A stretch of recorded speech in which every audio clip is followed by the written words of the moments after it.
We were already separated when the lawyer looked at me and asked the one question that made Nate forget how to breathe: could I be pregnant? My hand was still resting beside the pen I had used to sign the separation papers. Across the polished conference table, Nathaniel Whitmore had already added his signature beneath mine. After nearly 3 years of marriage, 2 names on 2 lines were supposed to be the cleanest ending we could manage.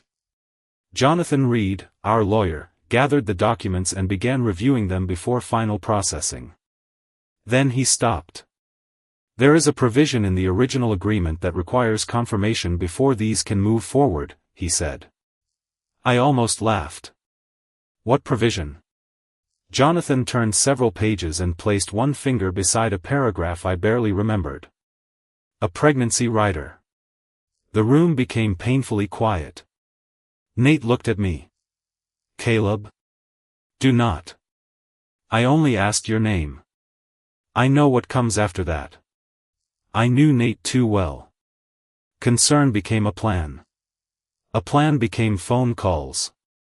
Phone calls became doctors, drivers, appointments, and decisions made before I had time to understand what I wanted. Jonathan asked when I had last seen my physician. I tried to answer, but memories began arranging themselves against my will. Coffee had smelled unbearable all week. I had fallen asleep at 7:30 twice while unpacking my apartment. 3 mornings earlier, I had stood over my kitchen sink blaming nausea on stress. Nate reached for his phone. I can have someone from. No, his hand stopped. I will choose the clinic, I said. I will make the appointment. I will decide who comes with me.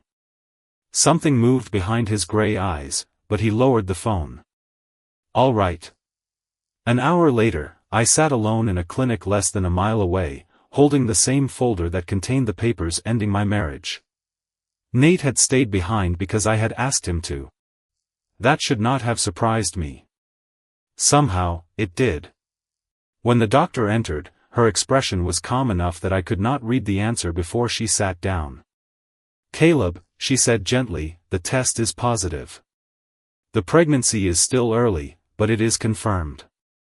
I stared at the separation folder on the chair beside me. That morning, I had walked into a lawyer's office believing the hardest decision of my life was finally behind me. By noon, I understood that signing my name had ended nothing as cleanly as I thought. The next morning, Nate was already sitting beside the window of a quiet cafe on Lexington Avenue when I arrived. I noticed the strangest thing before I even took off my coat. There were 2 cups on the table, but neither contained coffee. You did not order for me, I said. Nate looked almost embarrassed. I did not know what you wanted. 3 years ago, that answer would have sounded ordinary. From him, it felt revolutionary. I sat across from him and placed my medical folder beside my coat. His eyes moved toward it for half a second, then returned to my face. He did not ask to see it. How are you feeling? I do not know. That is fair. A server approached, and Nate waited while I ordered hot tea and toast. Only after she left did he explain that Jonathan was still reviewing the pregnancy provision and the original agreement. He thinks it may affect the timing of the final processing, Nate said. Then Jonathan can explain it when he understands it. Agreed. I studied him suspiciously. This pregnancy does not mean we are getting back together. His expression tightened. I know. It does not erase why I left. I know that too. I had prepared myself for negotiation. Nate negotiated everything. Contracts, acquisitions, schedules, restaurant reservations, even vacation plans somehow became problems that could be optimized. Instead, he sat there accepting 2 statements that clearly hurt him. You are being unusually quiet, I said. I am trying something new. Despite myself, I almost smiled. Nate glanced toward my medical folder again. I was going to suggest a specialist. There it is. I said I was going to. He stopped, drew a slow breath, and folded his hands on the table. What do you want, Caleb? The question caught me completely unprepared. I looked through the window at pedestrians moving along Lexington Avenue. I want my own doctor. All right. I am staying in my apartment. All right. No driver unless I ask for one. He nodded. And you do not come to appointments unless I invite you. That one took him longer. His jaw tightened before he finally said, all right. You hate this. I hate not knowing whether you are okay. That is not the same thing. I am beginning to understand that. Our food arrived, giving me several seconds to collect myself. Nate did not reach for my folder. He did not offer a schedule. He did not tell me which hospital had the best specialists in Manhattan. He simply waited. Why now? I asked. Why are you listening now? His eyes met mine. Because I finally understand that helping you without asking stopped feeling like help a long time ago. I looked down at my tea. This was what I had wanted from him for years, and hearing it now did not make anything simpler. When we left the cafe, Nate stopped outside rather than automatically walking beside me. Would you like me to come with you? He asked. I shook my head. Not today. Nate nodded. Okay. Then he let me walk away, and somehow that frightened me more than if he had tried to stop me. That afternoon, I found a blueberry muffin in the bakery bag I had carried home from the cafe, and for several seconds I only stared at it. Nate had remembered blueberry was my favorite before we were married. Back then, remembering small things had been one of the reasons I fell in love with him. He could walk into our apartment after a 14-hour workday, set a muffin beside me, loosen his tie, and spend 2 hours watching an old mystery movie he did not understand simply because I liked it. Somewhere along the way, remembering what I wanted had turned into deciding what I needed. I once complained that my commute was exhausting. The next morning, a black sedan and driver were waiting downstairs. I mentioned that our refrigerator made an irritating noise, and 48 hours later, a new refrigerator appeared. When I said I missed quiet weekends, Nate arranged 3 nights in Vermont before asking whether I wanted to leave Manhattan. None of those things were cruel. That was what made explaining the problem so difficult. Nate was generous. He was loyal. He could solve almost anything. Except the feeling that I was slowly becoming a passenger in my own life. The moment I finally understood how far apart we had grown came after a professional presentation I had spent 6 weeks preparing. It went badly. Nothing catastrophic happened, but the client rejected my proposal, and I came home embarrassed, exhausted, and desperate to stop pretending I was fine. Nate was working at the dining table. I need you, I told him. He immediately closed one document and opened another. Which client? Nate. Tell me what happened. I can have my team review the account tonight. His fingers were already moving across the keyboard. Please close the laptop. He looked confused. I am trying to help. That is the problem. He stopped. I remember how quiet the apartment became. I do not need your company to fix my presentation, I said. I needed my husband, not his company. Nate slowly closed the laptop. Then tell me what to do. Sit with me. That is all? The question hurt more than he intended. Yes. Sometimes that is all. He came around the table and sat beside me, but even then I could feel him searching for the next useful action. I rested my head against the chair and realized love could be sincere while still making someone feel unseen. Months later, standing among moving boxes in my new apartment, I finally understood why his behavior at the cafe had unsettled me so deeply. Nate had asked what I wanted and accepted the answer. My phone vibrated before I could push the thought away. His message contained one question: would you like me at your next appointment? No schedule. No doctor recommendation. No driver waiting downstairs. I read it twice before typing, yes. 3 days later, Nate was waiting in the clinic lobby when I arrived. When the nurse called my name, he stood, then stopped. "Do you want me to come in?" I looked at him for a long moment. "Yes." Nate followed me only after I answered, and for the first time in years, I wondered whether the man I had left was finally learning how to walk beside me.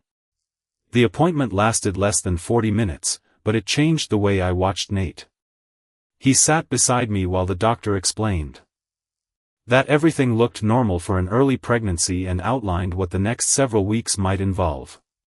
Nate listened without interrupting. When the doctor handed me a packet of information, his hand did not automatically reach for it. He waited until I turned the pages toward him myself. It should have been ordinary. With Nate, ordinary suddenly felt enormous. Outside the clinic, he slipped his hands into the pockets of his charcoal coat. "Would you like company getting home?" Before I could answer, my phone rang. Jonathan asked us to return to his office because he had finished reviewing the original agreement. An hour later, Nate and I were sitting across from him in the same conference room where our separation had stopped moving forward. Jonathan opened a thick folder. "First, I want to clarify something. This provision does not require you to remain married because of the pregnancy." I released a breath I had not realized I was holding. Nate remained silent. "Then what does it do?" I asked. "It activates an independently administered trust intended to protect pregnancy-related expenses and future support regardless of whether the marriage continues. Those protections belong to you under the agreement. Reconciliation is not a condition." I stared at the page. So this was designed to protect me? In part, yes. That answer only created another question, but Jonathan continued before I could ask it. "There is also a separate review provision connected to the rider. Under your private agreement, Nate has the contractual option to request additional review before final processing while related arrangements are examined." I looked across the table. "How long?" "Potentially several months, depending on the review." My stomach tightened. Nate finally spoke. "Does Caleb have any ability to refuse it?" Jonathan hesitated. "Not the review itself if you formally exercise the option. His substantive protections and personal decisions remain his own, but final processing could be postponed." There it was. The old pattern, transformed into legal language. Nate had spent years deciding what was best before asking what I wanted, and now our agreement had placed one final decision directly in his hands. "So you can delay this," I said. Nate looked at Jonathan instead of answering me. "And if I do nothing?" "The existing timeline continues." "If I waive the option?" Jonathan leaned back slightly. "Then you permanently surrender that contractual review right." Nate's eyes moved toward me. I could not read his expression. Part of me hated that I was already preparing for the argument. Another part remembered the clinic, the cafe, and every careful question he had asked since that morning. Jonathan pulled a blank document from the folder and placed it beside a pen. "I can prepare the waiver if that is what you want." Nate looked down at the paper. For years, whenever uncertainty entered our lives, he had reached for control as naturally as breathing. Now control was sitting 6 inches from his hand, perfectly legal and waiting for his signature. Nate did not touch the pen. Instead, he asked Jonathan one question. "If I give this up, does Caleb lose anything that protects him or the baby?" Jonathan shook his head. "No," Nate nodded once. "Then prepare the waiver." Jonathan stepped out to prepare the waiver, leaving Nate and me alone with the agreement between us. I stared at him across the polished table. "You understand what you are giving up, right?" "Yes." "You could delay everything for months." I heard Jonathan. "Then why would you surrender it?" Nate looked toward the Manhattan skyline before answering. "Because the fact that I can keep you waiting does not mean I should." I hated how much that sentence affected me. "You want more time." "Of course I want more time." His voice remained calm, but the sadness underneath it was unmistakable. I want enough time to become the man you needed 3 years ago. I want enough time for you to believe me. I want a great many things, Caleb. Then use the review. Nate shook his head. Wanting you is not permission to keep you. Jonathan returned with a single document and placed it in front of Nate. Once you sign this, the review option cannot be exercised later. Nate reached for the pen. Wait. He stopped immediately. I had not expected that either. What happens if I regret leaving? I asked. Nate studied my face. Then I hope you tell me. And what happens if you regret letting me go? A small, humorless smile appeared. I already know I will. He signed. No hesitation. No condition. No request that I reconsider. Jonathan checked the signature and gathered the waiver. The original processing timeline can continue. I will contact both of you when the remaining documents are ready. Nate stood and buttoned his jacket. Jonathan can handle anything else you need from me. If distance makes this easier for you, I will give you that. He turned toward the door. You are leaving? The question escaped before I could stop it. Nate looked back. Do you want me to stay? There it was again. A question instead of a decision. I opened my mouth, but nothing came out. I wanted him close and far away at the same time. I wanted the man from the cafe and feared the husband who had spent years managing every uncertainty in my life. I do not know, I admitted. Nate nodded. Then you do not have to know today. He left without making my confusion easier for himself. For the next several days, I waited for the old Nate to return. No black sedan appeared outside my apartment. No assistant called with a carefully arranged schedule. No expensive package arrived with something I had casually mentioned needing. Instead, I received a message Tuesday evening asking whether it was a good time to call. On Thursday, another asked whether I wanted him at my next appointment. Nothing more. I stood in my kitchen staring at those simple words until I realized what unsettled me most. Signing the waiver could have been one dramatic gesture. Anyone could make one beautiful choice when emotions were high. But Nate was doing something harder. He was making the smaller choice again and again, even when nobody was watching and I had promised him absolutely nothing in return. At the next appointment, Nate was already waiting in the clinic lobby when I arrived, but he remained standing until I chose the chair beside him. You know you are allowed to sit without written permission, I said. I am adjusting to the shocking discovery that other adults enjoy making their own decisions. I laughed before I could stop myself. Nate smiled, and for a few seconds we were not two men separating while preparing for a baby. We were simply Caleb and Nate again. When the nurse called my name, he waited for my nod before following. During the appointment, he listened while the doctor explained that everything continued to look normal. He asked one question about what support might be useful over the next few weeks, then looked at me before asking anything else. Afterward, we stepped outside into the cool Manhattan afternoon. Would you like company getting home? He asked. Actually, I am hungry. His hand moved toward his phone automatically. Then he caught himself. I raised an eyebrow. Were you about to reserve an entire restaurant? No, Nate. Possibly a table. I pointed across the street at a small diner. That place has food. He looked at it as though I had suggested an expedition into unknown territory. Do you want to eat there? See? You are learning. 10 minutes later, Nathaniel Whitmore, who once convinced a restaurant to reopen its kitchen because I wanted pasta after 10 at night, was eating grilled cheese and tomato soup in a red vinyl booth. You remember the pasta incident? I asked. I was being thoughtful. You called the owner. I knew the owner. That does not improve the story. Nate laughed, and something inside me loosened. For almost an hour, we did not discuss the pregnancy, lawyers, contracts, or separation.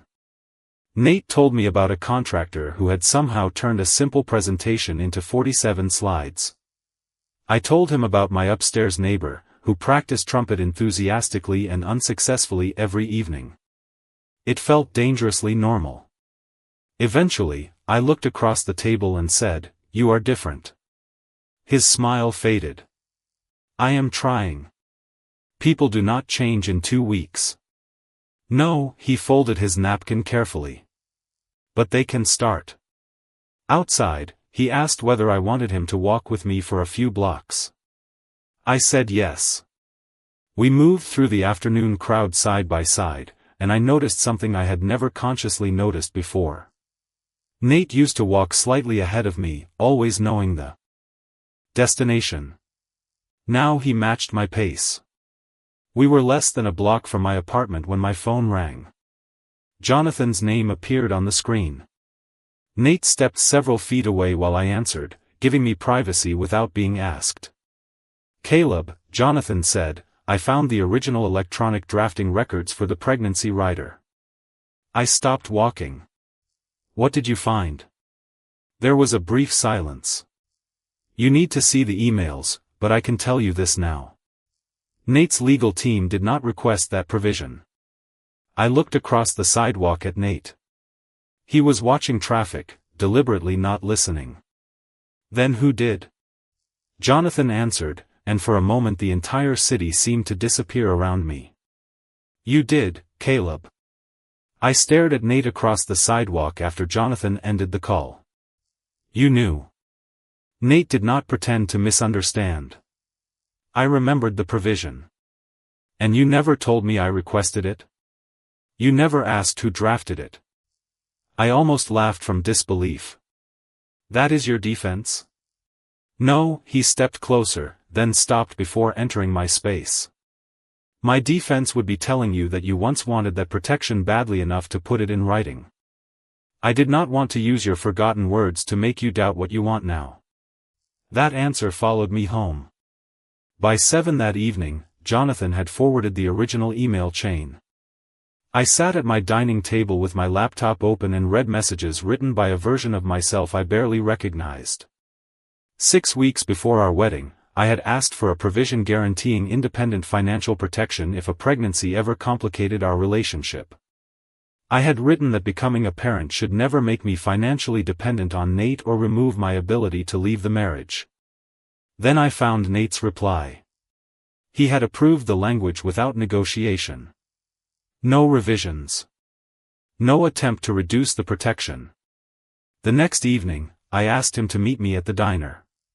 He waited outside until I arrived. "Do you want to go in?" he asked. "Yes." Once we were seated, I placed printed copies of the emails between us. "Why did you agree to all of this?" Nate looked down at the pages. "Because you asked me to. You negotiate contracts worth hundreds of millions of dollars. You were not a contract. Apparently I needed paperwork to remind you of that later." He accepted the words without defending himself. "Yes." His honesty left me with nowhere easy to place my anger. "You understood exactly what I was afraid of before we married. How did you become the person who made every decision afterward?" Nate was quiet for several seconds. "Because respecting a boundary written in legal language was easy. Living with uncertainty was harder. Every time something worried you, I thought loving you meant removing the problem. Eventually, I started removing your choices with it." I looked at the old emails again. "And you never noticed?" "Not until you left." My phone vibrated on the table. Jonathan had sent confirmation of our final appointment for Friday morning. I turned the screen toward Nate. His face changed, but he did not reach for the phone. "Friday," I said. "I see that. You could ask me to delay it." Nate met my eyes. "I could." "Are you going to?" "No," something inside me tightened. "Why not?" "Because if there is ever another beginning for us, Caleb, it cannot exist because I prevented you from reaching this ending. I had spent months believing freedom meant getting far enough away from Nate that he could no longer decide my future. Sitting across from him, I finally understood the cruelest part of his change. He was becoming the man I had needed only after learning how to let me leave. Friday morning arrived with the kind of clear Manhattan sky that made everything outside Jonathan's conference room look unfairly simple. Nate was already seated when I entered, dressed in the same charcoal suit he wore whenever he needed the world to believe nothing could unsettle him. He stood when he saw me, but he did not pull out my chair. He waited until I chose where to sit. Jonathan reviewed every remaining document carefully. The independent trust would remain active. My medical decisions remained mine. Future parenting arrangements would be handled separately from our marital status. Nothing about ending the marriage would remove the protections already guaranteed to me. Then Jonathan turned the papers toward Nate. Nate signed first. His hand was steady. Mine was not. When the documents reached me, I picked up the pen and stared at the line waiting for my name. For months, I had imagined this moment as relief. Instead, I felt as though I were standing at an open door, suddenly unsure whether freedom required me to walk through it. I looked at Nate. He said nothing. "You really are not going to stop me?" I asked. "No, what if I want you to?" His expression finally broke, just slightly. "Caleb. Ask me to stay." Nate lowered his eyes for a moment. When he looked back at me, there was no CEO confidence left, only the man I had once asked to sit beside me instead of solving everything. "I cannot." The words hurt more than I expected. "Why?" "Because if I ask now, you will spend the next year wondering whether you stayed because you wanted me or because I made leaving harder at the last possible second. You could still tell me what you want." "I want you." His voice softened. "But that cannot be the answer to what you should do." I looked down and signed. Jonathan checked the pages, added the final documents to the file, and quietly confirmed that our separation was complete. 3 years of marriage ended without shouting, without accusations, without anyone winning. Nate stood. "Would you like me to walk downstairs with you?" I held the folder against my chest. Every instinct wanted to say yes. Instead, I said, "I think I need to leave alone."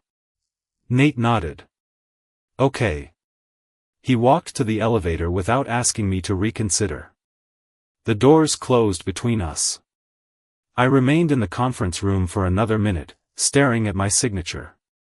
No agreement could keep me beside him now. No pregnancy provision could delay me. No financial arrangement required reconciliation. Nate had surrendered every mechanism that might have influenced my choice, and I finally possessed exactly what I had fought for: complete freedom. I left the building alone and walked nearly a mile before stopping beside a small park. My phone remained silent in my coat pocket.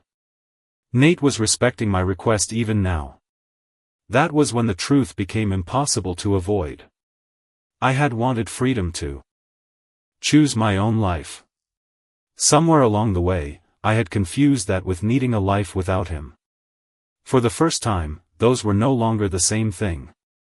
3 weeks passed, and Nate did something I had once believed would be impossible for him. He remained consistent when there was nothing left to gain. He called only when we had agreed he could call. He attended appointments only when I invited him. On one Saturday morning, he appeared outside my apartment carrying blueberry muffins and still waited in the hallway after I opened the door. "Are you going to stand there all morning?" I asked. "That depends. Am I invited inside?" I laughed and stepped aside. "Yes, Nate." The difference was almost absurdly small, yet I understood why it mattered. We were no longer married. There was no contractual review left to waive, no separation to delay, and no relationship Nate could preserve through careful behavior. If this was an act, there was no prize waiting at the end. By the third Friday, I caught myself checking my phone twice before lunch, hoping his name would appear. That was when I stopped pretending distance was still what I wanted. I sent him the address of a neighborhood restaurant and wrote, "Dinner. 7 tonight, if you want to come." His answer arrived 2 minutes later. "I would like that." Nate arrived 5 minutes early. For once, there was no assistant nearby and no car waiting at the curb. He looked almost nervous when he approached my table. His eyes immediately found the envelope beside my plate containing a copy of our completed separation agreement. "Did something change legally?" he asked. "No, then why is that here?" I rested my hand on the envelope. "Because I needed to remember that it is finished." Nate became very still. "Caleb, if this dinner is about the baby, you do not owe me anything." "It is not about the baby." "Then what is it about?" "You." His expression changed. I continued before either of us could retreat into old habits. "I do not want our old marriage back. I do not want to pretend everything that happened disappeared because you learned how to ask permission." Nate nodded slowly. "That is fair. But I want to know who. We could become without a contract telling us what we owe each other." Hope appeared carefully in his eyes. "Are you asking me on a date?" "Apparently I am." He smiled, and this time I did too. After dinner, we walked toward my apartment beneath the Manhattan streetlights. "If we try again," Nate said, "what are the rules?" "One rule." "Which is?" "Ask me. Do not decide for me." Nate considered that seriously, then stopped walking. "Would you like me to walk you home?" I stared at him. "You are already walking me home." "I am practicing." I laughed. He did not reach for me. He simply waited. 3 weeks earlier, that patience had felt like loss. Now it felt like space, something large enough for my own choice to exist inside it. So I made one. I reached for Nate's hand. His fingers closed gently around mine only after I touched him first. Then we continued toward my apartment at the same pace, with no agreement binding us, no clause keeping us together, and no promise larger than the choice we were making that night. For the first time, Nate was not leading me toward a future he had already planned. We were walking into one neither of us had decided alone.